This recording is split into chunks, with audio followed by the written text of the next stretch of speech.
think Bayern have to be that way so that they win this, because right now it's si ile Bayern ati tunazoea kuona wakishinda. It's very tight and very hard. Very tight in the Bundesliga, and it's a good thing that we see teams like Leipzig right now fighting for a space or for a place to try to clinch the title. And also we have the fact of Leverkusen still trying to dominate as it did last season. But Dortmund, I think Dortmund is going down as days go by. What do you talk about good Dortmund coaches? Do you know Bundesliga? Nafuatilianga tu EPL mostly. Kuna Dortmund ambao inatuweza. What can you say about Dortmund? For Dortmund, probably the competition is getting a bit too stiff for them, so they might be struggling a bit, but they're not too far off the top. At the moment, they are at 7th with 13 points, and Bayern Munich at first with 17 points. So it's only a 4-point difference. So they can still catch up as the season goes on, but I feel like the competition this time is going to be a bit too tough for them. If you look at the top teams up there. Yeah. You know I'm saying Dortmund is going down below, because for the longest time, Dortmund starts off so well, but when the league comes to end, it starts deteriorating. So I'm very much scared about this Dortmund team for now. Okay, I want us to jump now into the EPL because of many causes now. Please, do you have the results first? Let's talk about the results first. Who are the results? Either Rodney or Manu? I have the results please do. For the weekend. So the games started on Saturday. The early kickoff was Tottenham Hotspur versus West Ham, which Tottenham won massively. You can see when the results are there on the screen. We have Manchester United versus Brentford, which Manchester United won. Which iliongelea sana, I don't know why. Okay. Fulham versus Aston Villa. Aston Villa won. It was a comeback, kind of a win. And then Southampton versus Leicester. This one was also another interesting game in which Leicester won. Comeback, like 2-0 to 3-2. Yeah, it's shocking, but that's how the game ended. And then Newcastle versus Brighton. Brighton won 1-0. Then Ipswich versus Everton. Everton won 2-0 to Ipswich, to Everton, sorry. And then the late kickoff of Saturday, which we didn't see it coming. It was Bournemouth versus Arsenal, which Bournemouth surprised the world and beating Arsenal 2-0. Yes, so Sunday, Sunday we have Wolves versus Man City. Man City won 2-1. And then Liverpool versus Chelsea, the big game of the weekend, and Liverpool won 2-1. Yes. Very upsetting weekend for most of the fans, especially for the London teams. That is the blue and the red London teams, and at least Tottenham won. So I want us to touch on some games here, and I feel like there's some selected games that I would want us to talk about here, because I feel maybe because of time we won't be able to talk about each and every game here on this particular fixture on the EPL. Now, let's start from the earliest game. A game that I want to talk about is Manchester. Let us start from Manchester United now against Brentford, whereby Manchester United beat the odds to beat Brentford. I don't remember the last time Manchester United won against Brentford. I can't remember. But this time I think they rose to the occasion, and in one of their best performing games this season, won against Brentford. Let us start from coaches, because I understand you're a Manchester United fan. Let me tell us about your team. What happened? What went right? I think Manchester United shida konayo ni shida tuseme ni coach. Ile relationship ya coaches na wachezaji iko very poor. Na pia management, I think coaches ameletwa na management pale, kwa sababu huyu coaches tulikuwa tuna expect ende kitambo sana. Sasa hii wachezaji jini kama wanataka kucheza, mara wataki kucheza, mara ni kusabotage coaches.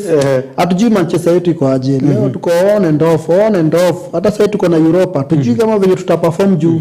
Weekend tumeperform poa. Acha tuone kama tutaperform.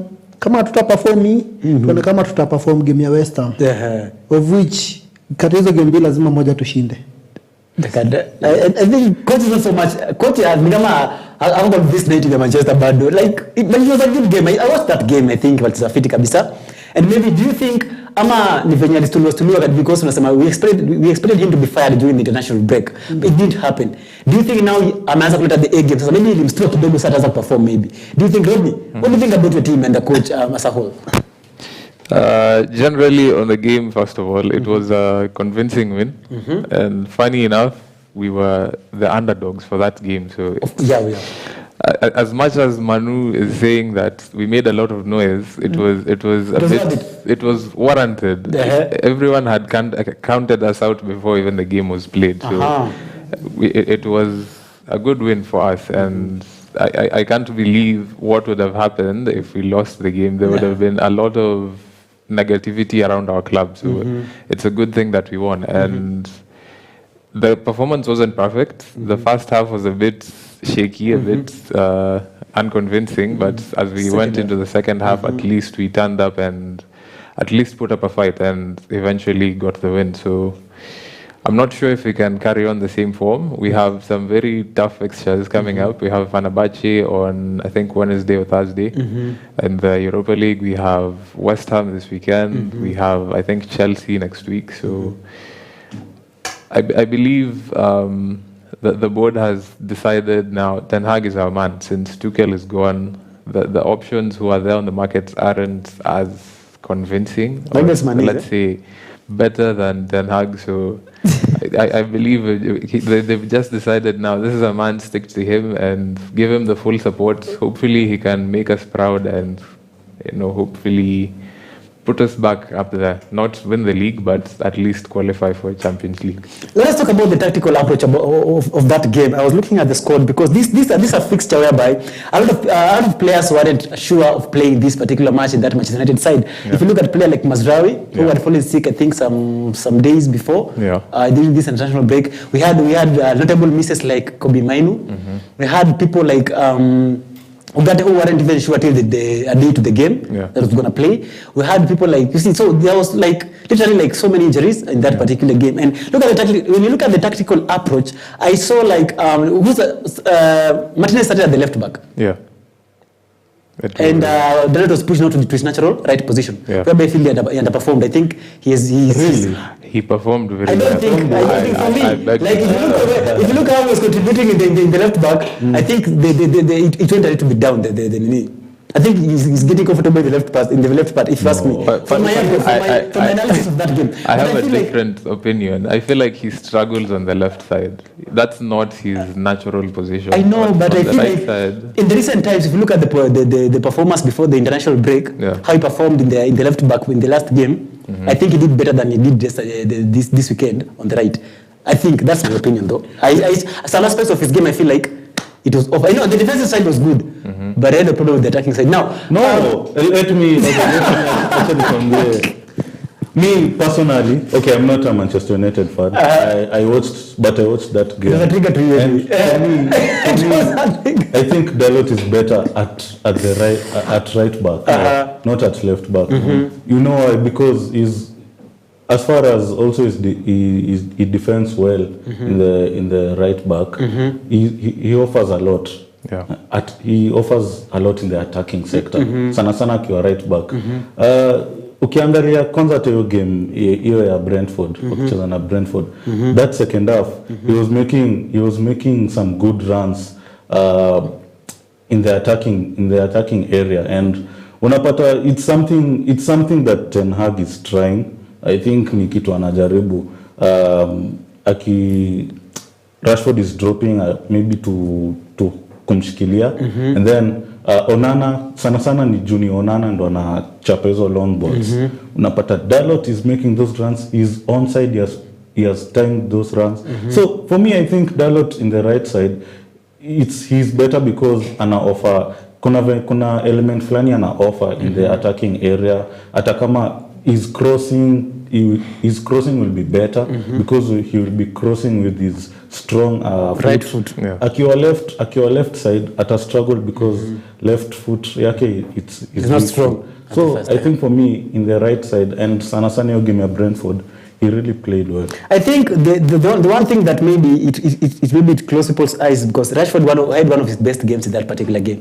Like you will see, Rashford will drop deep into defense when Dalot tried to go in front. There was a very good coordination. I think that's what worked for him. But I feel that's what I'm telling you. I feel he didn't perform as expected because the Rashford factor. I think Rashford was covering a lot for him on that particular left side. What do you think about Martinez on the left side? It was a bit shocking at first. I wasn't expecting him to play on the left. I thought Evans would start at left back, but I feel like tactically it worked very well. In as much as you're saying Dalot didn't have a lot of influence, I feel like by Martinez playing at left back, he allowed Dalot to invert and make runs on the right side. So, and also, okay, ideally Rashford doesn't defend as much, but having Martinez on the left side, either on the left back or when Dalot was inverting, since we would have a back three, it allowed Martinez to cover that defensive position. So he had a very good game, a bit underlying. Not many people praised him for his performance, but he did very well considering that he was playing against Mbomo, who's very good and very fast. So he played very well on the left side. And I was coming to that point because this of the Mbomo factor, whereby I feel like this is sort of the game that I think Ten Hag brought his masterclass when it comes to tactical approach of a game. Because I feel like, you see, like Rashford played on the right side, and he brought in this guy Garnacho on the left side. Why? Because I think Garnacho can come and defend. Sometimes he's very good when it comes to defense, to try to win back a ball. And that's why he was comfortable putting in Martinez, who does not overlap to try and bring some crosses. So I think that was a very good tactical approach, because right now when you're missing somebody like your best left backs, you have to put in there somebody who can maybe defend. If he's not good attacking wise, put somebody who can defend. And then ahead of him, put somebody who can at least who can have good runs going forward and coming back. I think that's a tactical masterclass from Ten Hag. And I feel like, what do you think? Did you see any effect of missing out on Minor on the midfield area? Because I feel like Eriksen carried that baggage very well, so well. Yeah. It was a bit of a balance between our defense and our midfield that allowed us to be a bit more comfortable, considering that you have people like Martinez and De Ligt and Evans who are very comfortable on the ball, and Eriksen in front of them. It also allowed Casemiro to kind of float around the pitch and not necessarily have to consistently do the defensive work. He could still attack a bit and drop back when he was required to. So we didn't really miss Mino in the midfield, but hopefully we can get him back as soon as possible so that we can at least rotate in that midfield, because there's games where he might perform better than Eriksen over there. Yeah, and I heard it will take him only 4 weeks to come back. I think 4 weeks. I heard something like that. Coaches, let me take to Manchester United. Look at this factor of Højlund and Zagzi. Yesterday we saw the importance of having Højlund as the striker. The importance of having Højlund as having a natural number 9, because I believe I watched that game and I feel like it was one of the best games Højlund has ever played. I would see him drop inside and contribute also to the attack and also scored a goal. What do you think? What do you think about Højlund and Zagzi? Who do you think should be starting the games here? Based on my opinion, nasema Højlund anafaa kuanza hizi game kwa sababu I think last season alionyesha commitment yake na Man U, of which alikuwa anafunga mabao. Kitu ile wakoja kumwesi ni injury. So Højlund the best kwangu, based on my opinion, ako sawa huyo. Do you think there's a possibility whereby Højlund can play the same game as with Zagzi? Kuna as a coach sasa. Do you think kuna possibility ya Højlund kucheza the same match, the same game at the same time now na Zagzi? Because I feel like, as Zagzi says, yes, he's not a national number 9, he's not a number 10, he's a 9.5. And do you think a 4-4-2 would work with these people? 4-4-2 would work for this to have these both players playing in one game? Kwangu, I think inachezea tu Højlund peke yake. Yeah. Zagzi bado ana ile match fitness, anahitaji kwanza kupata hizo match fitness, anapata hizo game kwa sababu zinakuja kumbuild. Hata maybe uzapata alitoka maybe kwa academy ama ametoka kwa ligi yenyewe iko competitive, na hapa England ni ngumu sana. Exactly. Unapata mchezaji ametoka tu kama Spain, haikucheza England na kuwa ngumu. Exactly. Of which mtu tunaweza simameza ku manage amezizi club zote na juu. I think Ronaldo, I think he's the only one. He's the one. He's the only constant. He's the one. Of course, Cristiano Ronaldo playing in 3 different leagues and coming out one of the best players in both leagues. It's amazing. Ronaldo is built different. That is fine. Let us now go to the other game here. We're not going to talk about Trump because I feel like the time is not on our side here. Let us talk about Arsenal. The last game of the Saturday fixture. Arsenal losing to Brentford, something that nobody ever saw that. Bournemouth. That's something that I would never have imagined before that game. We can talk about the red card and everything, but no, because I believe Arsenal played so well against Man City with the red card. Yeah. So what went wrong, Emmanuel? I think that fixture venye tu ilikuwa tu ina hypiwa pre-match analysis and all that. Ilikuwa inasemekana Saka won't be playing. So mimi nilikuwa najua hii game itakuwa ngumu because we are missing, of course tuna miss Odegaard. Now Saka kumiss hiyo right side itakuwa challenging. Attack itakuwa ngumu. So nilikuwa naona maybe approach ya Teta ni kuingia, maybe ku defend, waiting for the right opportunity.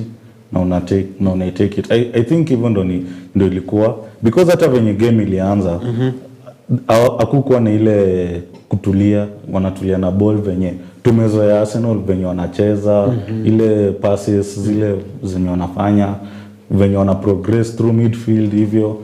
It wasn't that way against Bournemouth. I think pia to overlook Bournemouth. Bournemouth is a strong team. Yeah. A couple of shows back tulikuwa tunaongelelea venye walilemea Chelsea. Baka Chelsea ilibidi Sanchez akue the goalkeeper to save the day. Yeah, so Bournemouth si ati ni team ile ati rahisi. It was a tough team. Bournemouth wako na attackers wakali sana, na ukiangalia hiyo triple change yenye walileta kwanza, niliangalia hivi nikasema we are done. Okay, from the game venye tu Saliba alipata red card, mimi nilijua hii either a draw ama watushinde na 1-0 juu sisi kuwafunga itakuwa hard. But hiyo game ilinipea tu glimpse ya Arsenal ya kitambo somehow, because manze hii season ikianza tumeona venye wamecheza fit, and then hii game I know tuna miss some quality players, Odegaard, Saka, but pia kuna Trossard, kina nani wako Sterling. That's why tumemleta on loan. Hizi games unafaa kujiprove. I didn't see enough of them. Merino sasa hii point ya coach kusema umetoka Spain unakuja Premier League. Ligi inakuwa ngumu. I think Merino haja adapt bado, and hiyo game ya Bournemouth ili improve. So I think hiyo game red card pia ili affect. Unajua game ya Man City kuna venye ilikuwa na different aspect. Kuna venye tu ilikuwa it's a different game. With Bournemouth I think hata kama tulienda red card one man down, I think bado Arsenal alikuwa anataka kufunga hatukupack.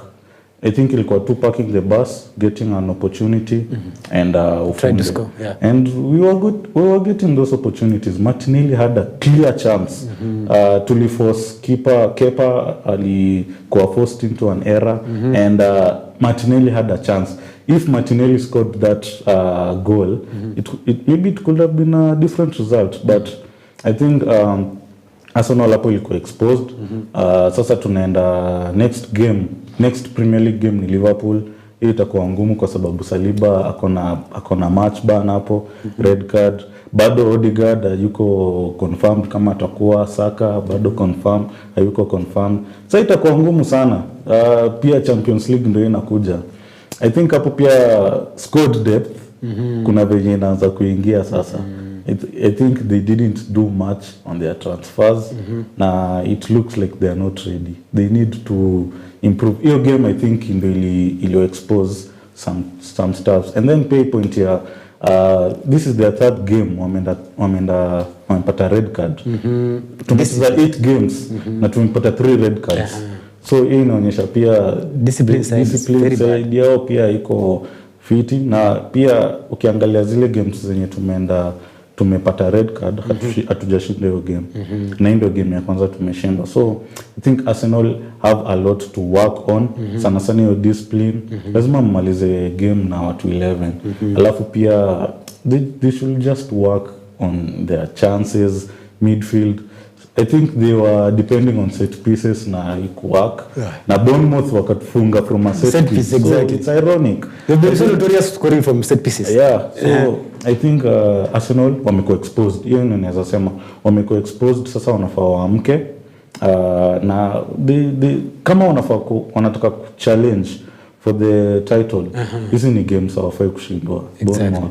So I think they have to work on a lot. And basically the fact that the coming fixtures are very tough for us, some are very tough for Arsenal, I think they should raise up to the occasion and make sure that they try to maintain their form. I'm looking at the midfield that Arteta started with. It was Merino, Rice and Partey. Yeah. I think literally all these are really defensive midfielders. I think that it was a more defensive game as opposed to attacking, because I think of the fear of missing out on the most important part of the attacking. So I think the idea of Arteta was, if we can't attack so well, we can defend well. I think that you are right about that. Exactly. Anything you have to add upon that game, Arsenal game? Mi kusema kulingana na game ya Arsenal, Arsenal I think it is the best team currently, si ndio? Because ukiangalia Arsenal wana build the future to come. Kwa sababu sasa ukiangalia Arsenal hawana wazee vile. Kwa sababu wana build future, kwa sababu Arsenal ipi ya wazee ukipata injury ina cost team sana. I think Arsenal wata catch up. Lingana on my own observation. Arsenal wata catch up na wata build team, na watakuja ta realize makosa zao ziko wapi, na pia international na waste wachezaji sana. Nenda wacheza game international na kuhitaji, ukipata injury unaona ina cost team mpaka coaches kama coaches ana wachezaji wengi, yani ile competition inangangania namba. Inaleta shida. Coaches alikuwa ategemea yule akipata injury, ana option nyingine sasa. Na sasa anaweza kutafuta mtu from academy, ajaribu kumtengeneza na mweke hapo. Hizi team zetu hizi club zinafaa kwa wachezaji wengi. At least namba moja na wachezaji watatu, na yule akikosa huyu mwingine akikosa kuna mwingine. Kwa sababu ya injury na pia hiyo nini, hizo stitches, hizo games ni mob. True. Hizo game ni mob sana, zinachokesha wachezaji.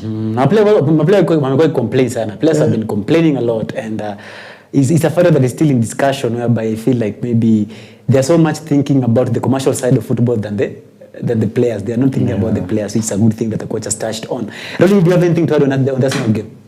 Arsenal, it was an ish performance for them. But on one hand, you understand they're missing majority of their key players. But on that point, I feel like I think 21-22 season, 22-23 season kind of changed Arteta's mentality or principles, where he's now decided to go more defensive to try and get a result and depend on set pieces if they don't have the important players. And it could work on one hand, but if you find a team where they're very good defensively, then it could very easily cost you. And Bournemouth was a good example of that. I feel like they kind of neglected their attack during the transfer window, and it's kind of costing them right now, because if you look at the quality of Saka and Sterling, they're not the same player. If you look at Martinelli on the wing and Trossard, they kind of are good players, but Martinelli has been a bit hit and miss this season. He's not at the level he was, let's say, a season or two ago. So this season they have a huge task at hand. If they are actually going to put up a fight up there and try to win the title this season, they have a lot of work at their hands. We don't have enough time here, but I want us to touch on the Chelsea game. I want to touch on this game again, of Man City game, but I don't think we have time. We're going to wind up on the Chelsea game. Chelsea against Liverpool, which was the biggest game of the weekend. We have like 6 minutes to be done with these discussions here. So I'm giving each of you 2 minutes to talk about this game. Let's start from Rodney. 2 minutes only. Chelsea against Liverpool. What did you make of it? It was a competitive game. Both teams kind of turned up to the occasion, and Liverpool struck first, and they had a chance to actually go 2 goals up, but it was removed for offside. Chelsea had their chances, but they were a bit wasteful, if I can say so. Their attack was a bit dull, especially on the right side with Sancho. He didn't have as much of an impact in the game, and I'm not even trying to hit. I'm just saying, from the perspective of, let me say, an analyst, he didn't have a big impact, and he ended up being subbed off in the first half. So,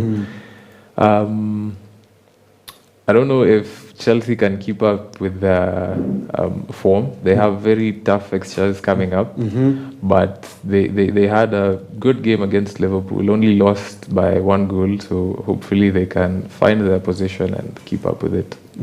Coaches, uliona hiyo game? Hiyo game ilikuwa sawa. Mimi nasema Chelsea wameimprove a lot sana, si kama last season. Last season kila team ilikuwa inataka kupiga Chelsea. Kwa sababu ukiangalia ile nguvu Sancho ameongeza pia huko iko sawa. Na pia kulingana na pile coaches pia at least ana try his best the level yenye anaweza na kuweza kubidi ile Chelsea yenye liko ile za kina Drogba. Of which coaches anahitaji time. Mimi ni season ya kwanza. Apewe time na pia apatiwe all resources zenye anahitaji. Kama ni doa ya kununua wachezaji, aweze kununua wachezaji wako quality. Yeah. Manu, for me naweza sema hii game ilikuwa fiti.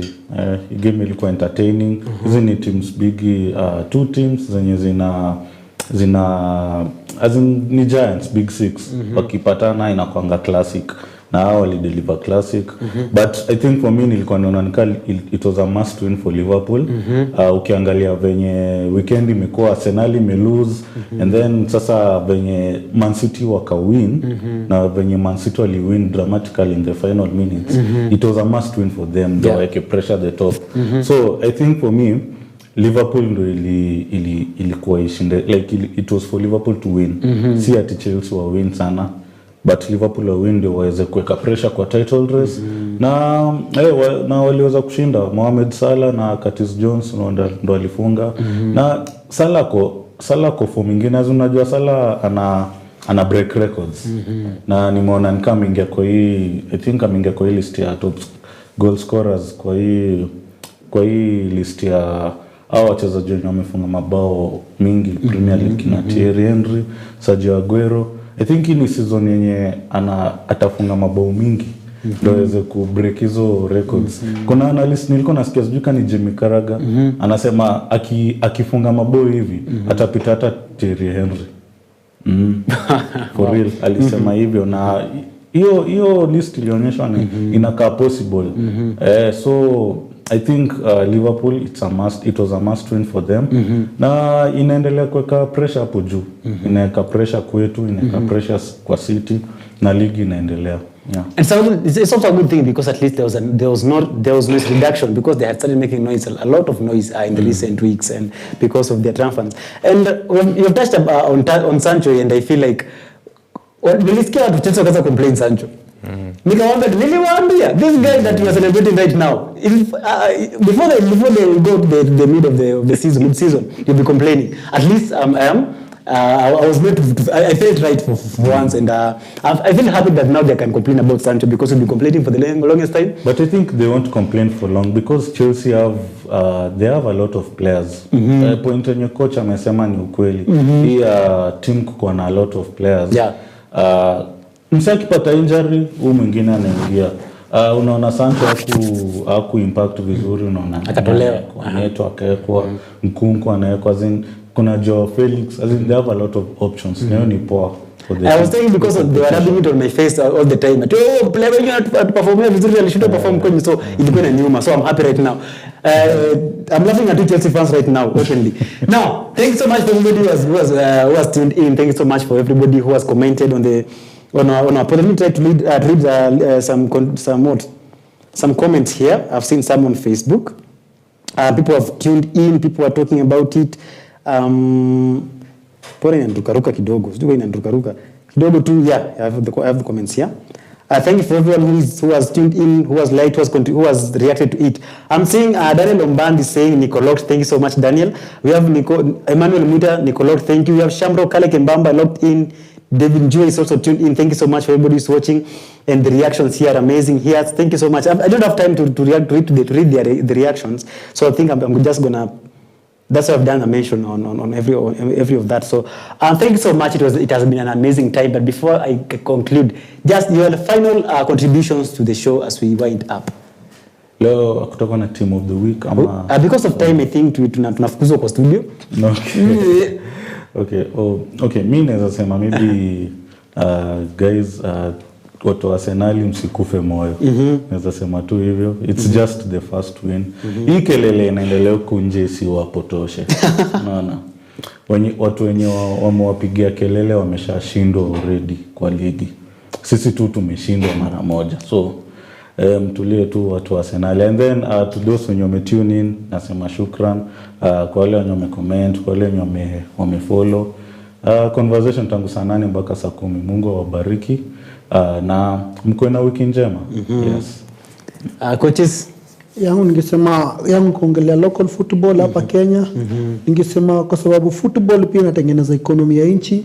Ningesema hii federation yetu ama mwenye tena kuchaguliwa angalie, kwa sababu football inatengeneza economy, inaweza relationship yake na national government iko juu. Na pia government wakuwe serious na historia ya football. Kama ni uwanja tutengeneze, tuache kuchezea mawanja kitu kama mnachokule game kama Premier League inapelekwa Dandora, of which hiyo ni tough, na which tough iko prohibited kwa wachezaji kwa sababu inaumiza joints. Tutengeneze football yetu ya Kenya itengeneze economy yetu. Kama tuko serious wata coast CAF hiyo Africa Cup of Nation 2027 tutengeneze mawanja na tutengeneze mawanja na pia tupatie wachezaji zile facilities zenye wanahitaji.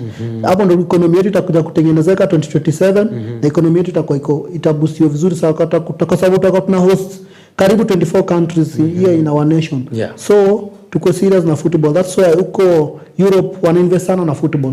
So management yetu kuanzia government kuja kwa federation tutengeneze management na leadership iko sawa.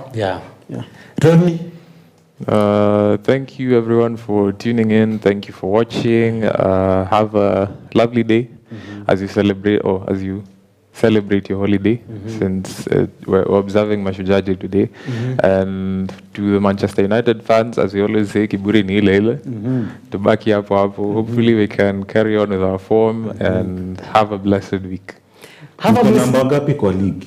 Number idadi. Manda mzimia mic. Now, thank you so much for everyone who has watched us, everybody who has reacted. I am so happy right now that we are joined by coaches. Coaches, thank you so much.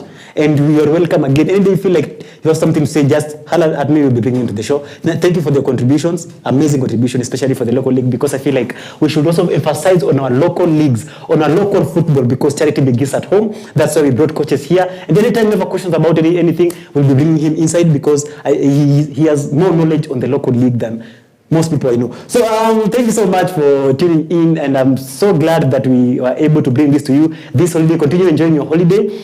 Let us meet here again next week on Monday from 2 p.m. to 4 p.m. Be blessed. For the Arsenal fans and the Chelsea fans, I'm happy.